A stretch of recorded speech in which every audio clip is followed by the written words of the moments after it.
I'm going to start this presentation of my ideas of the Jimmy Garoppolo conspiracy. And I'm just going to introduce it in a way as to say that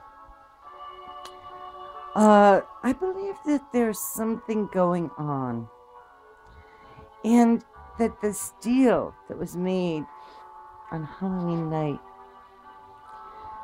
was a bad deal. A bad deal for the New England Patriots. And perhaps one of the biggest mistakes of Bill Belichick's very illustrious career. And I go back to Halloween because that was a time in which the season was really looking great for the Patriots, and Tom Brady was looking wonderful, one of the forerunners in the race for the MVP of the NFL.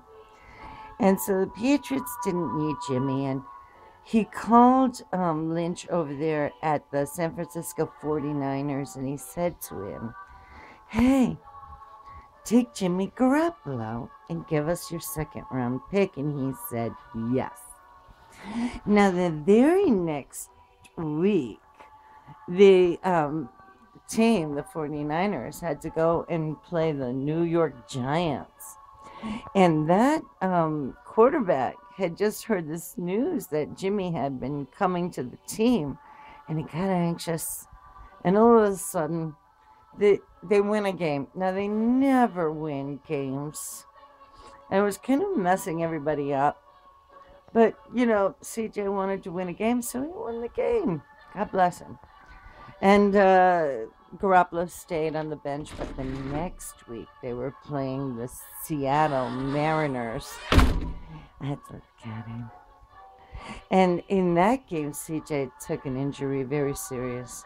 And he had to leave Levi Fields. And there was some controversy because as he was injured, cheers rose up amongst the very few that were left at Levi Stadium as Jimmy Garoppolo came onto the field for the first time. He scored a touchdown, and Lynch, the fellow that made the deal, I suppose, with Bill Belichick, gave him a look, which, well, it's rather difficult to describe it. In other words, this touchdown, and I'm going to go over here to some superlatives that have occurred since Jimmy Garoppolo took over being the quarterback of the San Francisco 49ers.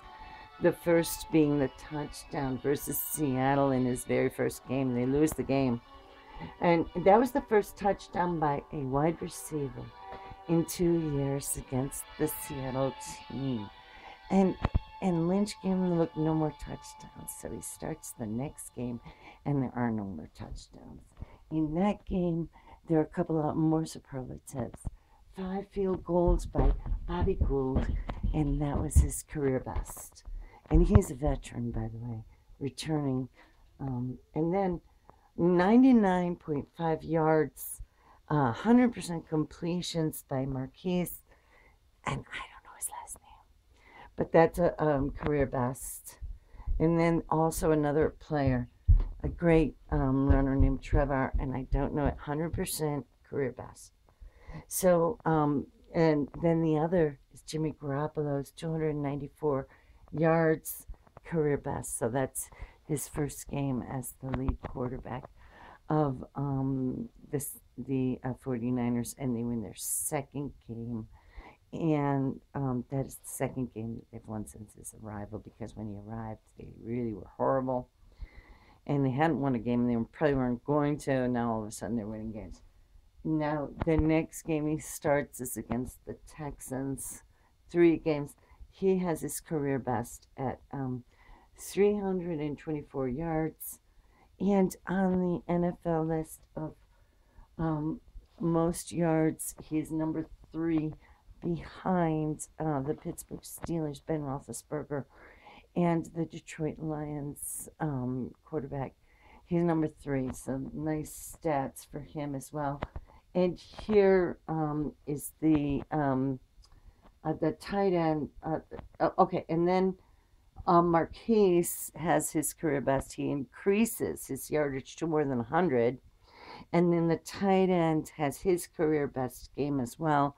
And I don't have those statistics, but all of that, keeping in mind that while this is all going on, Tom Brady has, one of his career terrible days. And all of these players who are nobodies are now getting more yardage than all of those great players for the famous New England Patriots. And this is a football team that is in the dregs and has nothing to play for. Every win hurts them, and they still want to win. And they are a very rebellious football team, just to say that. That's what I really think is happening. They're rebellious. You know what the NFL wants, and it's not what was meant to be, but it's what's happening. They want to win, and they're getting all these stats up. And for some reason, the team is putting the quarterback in till he's getting everybody into these superstar levels, and his own salary is going through the roof. So it doesn't make any sense.